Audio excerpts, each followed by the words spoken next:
Hi everyone. Today we are going to learn chapter 9 Up You Go. Myself Divya Tamrakar and I am your EVS teacher. So in this chapter we learn about a group where many girls are going to trekking in a mountain. So let's start. A girl, she was writing a diary when she goes for the trekking. On 2nd February 1984, we read one of the page of those diaries which she written. So the date is 2nd February 1984. Mountaineering Camp, Nehru Institute of Mountaineering, Uttarkashi. सो ये जो story है ये एक girl की है जो mountaineering के लिए जा रही है, ट्रैकिंग के लिए जा रही है एक माउंटेन पे. वो वहाँ अपना जो एक्सपीरियंस उसने किया वो सारे एक्सपीरियंस को उसने एक डायरी में लिखा हुआ है. उस डायरी के कुछ पेजेस हम यहाँ पढ़ रहे हैं.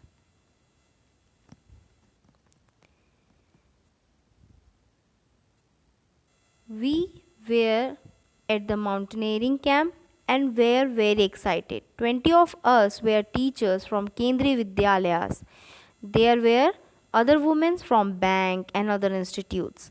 Today was the second day of the camp. In the morning, as I got out of bed and put my foot down, I screamed in pain. I remembered yesterday's 26-kilometer walk with the nearby rucksack on my back.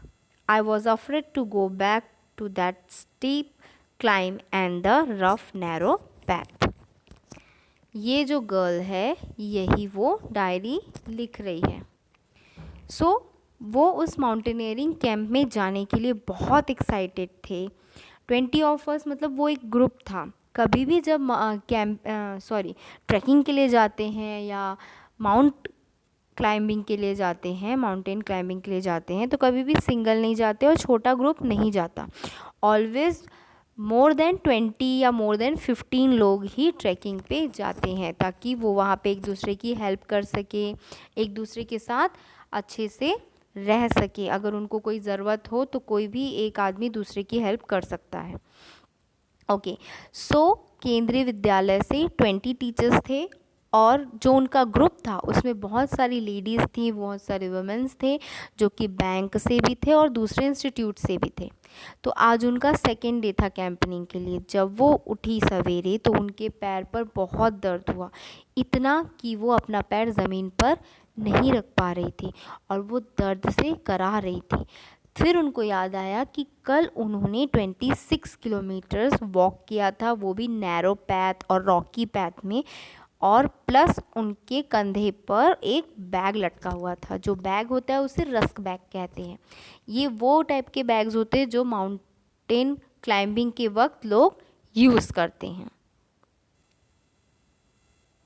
So with tears in my eyes I started walking towards the room of brigadier ज्ञान Singh. Brigadier ज्ञान सिंह कौन थे? उनके जो group कैंपनिंग के लिए, mountaineering के लिए जा रहे थे, उनके वो इंचार्ज थे, डायरेक्टर थे. He was the director of our adventure course. I was thinking of what I would say to excuse myself from that day's trek. Suddenly I heard his deep voice from behind. Madam, what are you doing here at the breakfast time? Hurry up, otherwise you will have to trek on an empty stomach. Sir, I could not say any more. You have come to tell me that you have blister on your feet, that you cannot walk, isn't it? Yes, sir. सो वो जो थी उनकी आँखों में पूरा पानी भर गया था क्योंकि वो बहुत ज़्यादा पेन हो रहा था उनको. आप खुद इमेजिन कीजिए 26 किलोमीटर्स, फिर अपने कंधे पर एक बैग लेकर पूरा ऊपर स्ट्रेट एक नैरो पैथ पे चलना. सो वो अपने जो डायरेक्टर थे उनसे बात करने जा रही थी कि आज वो ट्रैकिंग पे नहीं जा सकेंगी. तो ये सोचते सोचते जब वो डायरेक्टर के रूम की तरफ जा रही थी, सडनली उनको पीछे से एक आवाज़ सुनाई दी. कहा कि अभी ब्रेकफास्ट के टाइम पे आप कहाँ घूम रही हैं, जाइए जल्दी से ब्रेकफास्ट कीजिए वरना आपको खाली पेट ही ट्रैकिंग में जाना पड़ेगा। सो वो बात करना चाह रही थी सर से, पर सर समझ चुके थे कि वो इसलिए यहाँ आई हैं क्योंकि उनके पैर में चोट लगी हुई है और वो नहीं चल सकती। सो उस लेडी ने कहा कि हाँ मैं इसीलिए आई थी। सो उन्होंने कहा that is nothing new, now get ready quickly. Okay, it is the brigadier Gyanchand. That person is Brigadier Gyanchand. So then after that command comes to the lady, I hung my head and rushed back to get ready. I had just turned when I heard his voice again. Listen madam, you will lead group number 7. You will have to help any member who has definitely climbing the mountain. You have already been told about the responsibility of a group leader in the mountains. So जब उनके brigadier ने कहा कि ये कोई नई चीज़ नहीं है पैर में चोट लगना, आप रेडी हो जाइए और जल्द से जल्द ट्रैकिंग के लिए आइए, तो उसने हाँ में अपना सर हिलाया। आई हंग माई हेड मतलब उन्होंने अपने हाँ में सर हिलाया और वापस से रेडी हो गई। और जैसे ही वो जाने वाली थी उन्होंने कहा कि आप अब आज ग्रुप नंबर 7 की लीडर होंगी, आपको दूसरों की हेल्प करनी है जो क्लाइम नहीं कर पाते, और एक ग्रुप लीडर की जो रिस्पॉन्सिबिलिटीज़ होती है वो आपको सारी की सारी उठानी है। So here I will tell you about the responsibility of a group leader. एक ग्रुप लीडर की क्या क्या रिस्पॉन्सिबिलिटीज़ होती हैं। सो फर्स्ट होती है help other in carrying their bags. जब वो ट्रैकिंग करने जाते हैं तो वो अपने बैक पे एक छोटा बैग रखे रहते हैं जिसे रस्क बैग कहते हैं, उनको भी कैरी करने के लिए उनका हेल्प करना चाहिए। Help other in carrying their bags. Let the group go ahead and keep to the last. जब पूरा ग्रुप निकल जाएगा तब जो ग्रुप लीडर होता है वो पीछे से आता है, पीछे रहता है वो ग्रुप के। Help those who can not climb properly. जो लोग अच्छे से चढ़ाई नहीं कर पाते या पेन हो रहा है या कुछ प्रॉब्लम्स आ गई है उनकी हेल्प करना। And also find a good place for rest and stop. And also look after those who are not well, arrange for food for the group. So ये सारी रिस्पॉन्सिबिलिटीज़ होती है एक ग्रुप लीडर की। And the most important things is to be punished even when someone else may have made a mistake. Even उनको इस चीज़ के लिए भी रेडी होना रहता है कि अगर उसके ग्रुप मेंबर्स ने कोई गलती की उसके बावजूद पनिशमेंट ग्रुप के लीडर को मिलती है। ये बहुत इम्पॉर्टेंट चीज़ होती है। सो ग्रुप लीडर बनना एक बहुत बड़ी रिस्पॉन्सिबिलिटीज़ होती है। So she realise that there was a special kind of discipline here. She wondered whether the camp will still be fun. Now we read about the group number 7. अब वो lady जो group number 7 की group leader बनी हुई थी उनके group में कौन कौन है वो हमें इंट्रोड्यूस कर रही हैं। So group number 7 including girls from Assam, Manipur, Mizoram, Meghalaya and Nagaland. I was the only teacher from Kendriya Vidyalaya in this group. I was happy to meet my new group members. Most of them could not speak Hindi well. I still feel bad after being together for 21 days. I could not talk even once with Khondombi from Mizoram. She spoke only Mizo, but in our heart we grew close to each other. Group number 7 में different states के लोग आए थे, जैसे कि असम से थे, मणिपुर, मेघालय, नागालैंड, मिज़ोरम, और वो जो लेडी थी वो अकेले ही केंद्रीय विद्यालय की टीचर थी उस ग्रुप में। ओके, जैसे मैंने बताया कि कभी भी ट्रैकिंग अकेले नहीं की जाती, बहुत सारे ग्रुप में ट्रैकिंग की जाती है। हर ग्रुप का एक ग्रुप लीडर होता है और उन सब ग्रुप लीडर का एक हेड होता है, जैसे कि डायरेक्टर ब्रिगेडियर सिंह है ना, वो वैसे ही। तो इनको जो ग्रुप मिला था उनमें अलग अलग स्टेट्स की लड़कियां थी। वो अपने न्यू ग्रुप की लड़कियों से मिलकर बहुत खुश हुई थी, लेकिन बहुत सारे लोग हिंदी बोलना नहीं जानते थे और उनको ये चीज़ भी बहुत बुरी लग रही थी कि वो सारे ग्रुप्स के साथ 21 डेज से ट्रैकिंग पे हैं लेकिन कभी किसी से उसने बात नहीं की थी। एक लेडी है, एक गर्ल है जिनका नाम है खोंडोनबी, जो मिज़ोरम से आई हैं, वो मीज़ो लैंग्वेज बोलती है। ओके, जैसे कि गुजराती में गुजरात में गुजराती बोलते हैं, महाराष्ट्र में मराठी बोलते हैं, वैसे मिज़ोरम में वहाँ की लैंग्वेज है मीज़ो बोलते हैं। वो सिर्फ वही लैंग्वेज बोलती थी, लेकिन फिर भी वो एक दूसरे से कनेक्ट हो गए थे। Now crossing the river. अब जब आप ट्रैकिंग पे जाते हैं तो वहाँ पे बहुत सारी चीज़ें हो रहती है। रिवर क्रॉस करने का होता है, माउंटेन क्लाइंब करने का होता है, फॉरेस्ट क्रॉस करने का होता है। तो on the 5th January 1984 they crossed the river. So we got vitamin C, iron tablets and hot chocolate milk with our breakfast. These were given for strength and keep us warm in the cold. Every morning there would be a medical checkup. We tied our bandages and continue the day left. जब वो निकलते हैं trekking के लिए तो उनको vitamin C की tablets दी जाती है, आयरन टैबलेट्स दी जाती है, हॉट चॉकलेट मिल्क दिया जाता है और ब्रेकफास्ट भी दिया जाता है। सो ये सारी जो चीज़ें होती हैं वो उनके ट्रैकिंग में स्ट्रेंथ देती है, उन्हें एनर्जी देती है। और जहाँ वो माउंटेन पे गए हैं वहाँ का वेदर है, वहाँ का जो क्लाइमेट है वो बहुत ज़्यादा कोल्ड होता है, तो उसके अगेंस्ट उनकी बॉडी में वार्मथ रहे, इस वजह से ये सारी विटामिन की टैबलेट, आयरन की टैबलेट्स उनको दी जाती है। उनका रोज़ मॉर्निंग में चेकअप होता है, जिनको चोट लगी होती है उनको बैंडेजेस लगाया जाता है, फिर भी वो ट्रैकिंग के लिए रेडी हो जाते हैं। So after an 8 kilometer track we reached a river. There was a thick rope tied across the river from one bank to the other.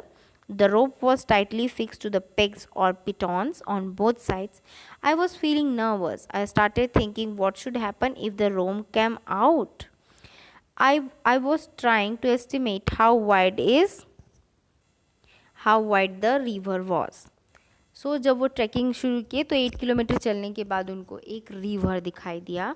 अब उनको वो रिवर क्रॉस करना था। सो रोप का जो एक साइड था वो रिवर के एक साइड के पत्थर, जिसको पिटॉन्स भी कहते हैं या पेग्स कहते हैं, उनसे वो जुड़ा हुआ था और दूसरे साइड्स, दोनों बोथ साइड्स में वो जुड़े हुए थे। अब उनमें से उनको चल के जाना था। सो वो जो लेडी थी वो बहुत नर्वस थी, मतलब उनको डर लग रहा था, ये डर लग रहा था कि क्या होगा अगर वो उस रोप पे चलती रही और सडनली वो रोप ओपन हो गई या टूट गई तो क्या होगा। सो इस तरीके का उनको थोड़ा सा डर लग रहा था। So our instructor tied a rope around his waist and put a sling, जो एक हुक की तरह होता है, in it. He then put the sling on the thick rope tied across the river. Walking through the icy water, he went to the other side. No one was ready to step in the fast falling river. Everyone was pushing each other to go first. I stood last in the line, hoping that no one would see me. Just then, other instructors come near me with the sling and rope in his hand. I knew there was no escape now. I was ready, but did not have to courage. Sir could guess my fear. He called out loudly, 3 cheers of Sangeeta madam. And before I knew it, someone had gently pushed me into the river. सो अब जब river cross करने की बारी आई तो जो lady हैं जो हमें ये पूरी स्टोरी सुना रही है, जिनकी डायरी के कुछ पेजेस हम यहाँ पढ़ रहे हैं, उनका नाम है Sangeeta ma'am, which is a teacher in a Kendriya Vidyalaya. सो उनके जो इंस्ट्रक्टर मतलब एक मेन पर्सन होता है जो उनको समझाता है कि चीज़ें कैसी करनी है, कैसे ट्रैक करना चाहिए, रिवर क्रॉस कैसे करें, फॉरेस्ट क्रॉस कैसे करें। तो उन्होंने क्या किया, एक अपने कमर पर रस्सी बांधी और एक स्लिंग जो कि एक हुक की तरह होता है उसको वहाँ से बांधा और रिवर क्रॉस करने के लिए वो रेडी हो गए। अब सबके सब जो थे वो डर रहे थे रिवर को क्रॉस करने से, तो वो ये सोच रहे थे कि मेरी बारी ना आए, मेरी बारी ना आए। सो संगीता मैडम जो थी वो सबसे पीछे जाके खड़ी हो गई थी, लेकिन फिर भी उनके इंस्ट्रक्टर ने उनको देखा तो वो समझ गई कि अब छुपने की कोई जगह नहीं है। सो वो वहाँ आई और उसके जो इंस्ट्रक्टर थे वो समझ गए थे कि उनको थोड़ा सा डर लग रहा है, तो उन्होंने कहा 3 cheers ऑफ संगीता मैम। और इससे पहले कि वो कुछ समझ पाती, पीछे से किसी ने उन्हें सीधा रिवर में धक्का दे दिया। After that I felt if my feet were frozen. I started shivering. My teeth were chattering. I could hold off the rope and started putting my feet firmly on the river bed. As I walked further in, the river got deeper and slowly the water reached up to my neck. In the middle of the river, I lost my balance and started slipping. I was so scared and feel so cold that the rope slipped from my hands. I started shouting for help. अब जब उनको push किए तो उनका leg जो था वो river में गया।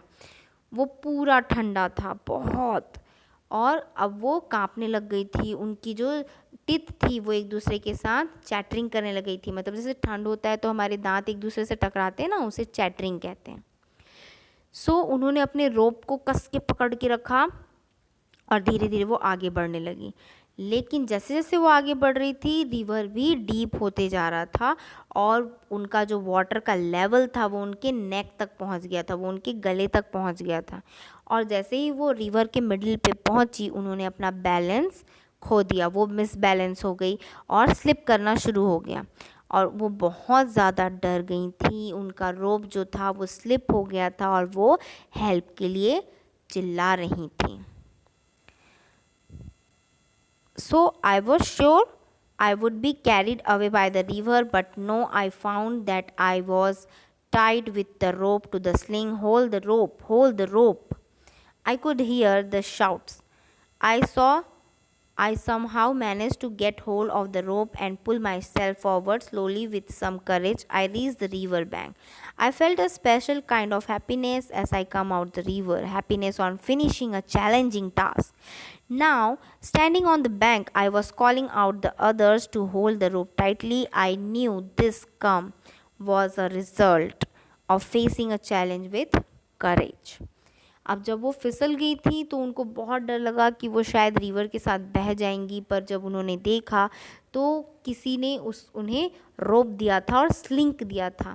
स्लिंग दे के कहा था कि इस रस्सी को पकड़ो, और एक तरफ से वो खींच रहे थे उन्हें। धीरे धीरे धीरे धीरे वो रिवर के दूसरे बैंक तक पहुंच गई। बैंक मतलब किनारा। It's not the financial bank which we going to collect our money और deposit our money. It not that type of bank. Okay, bank 2 types होते हैं, ये मैंने पहले भी बताया था। एक बैंक जो होता है वो बैंक ऑफ रिवर होता है, मतलब नदी का किनारा। दूसरा बैंक जो होता है वो होता है जो हम जाते हैं, जैसे बैंक्स होते हैं ना, पैसे जमा करने वाले, पैसे निकालने वाले, वो bank. So here we learn about the river bank, मतलब नदी का किनारा। सो जैसे ही संगीता मैडम उस नदी के किनारे पर पहुंची, उनको बहुत खुशी हुई। खुशी इस बात की कि उन्होंने एक चैलेंजिंग टास्क को पूरा किया।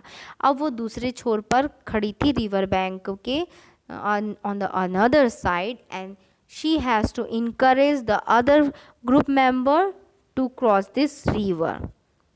Okay, so here we had completed the half part of this chapter, and the rest part of this chapter we will complete it in our next video. So if you watch this video, you have to press like button and please subscribe and share my channel. Thanks for watching.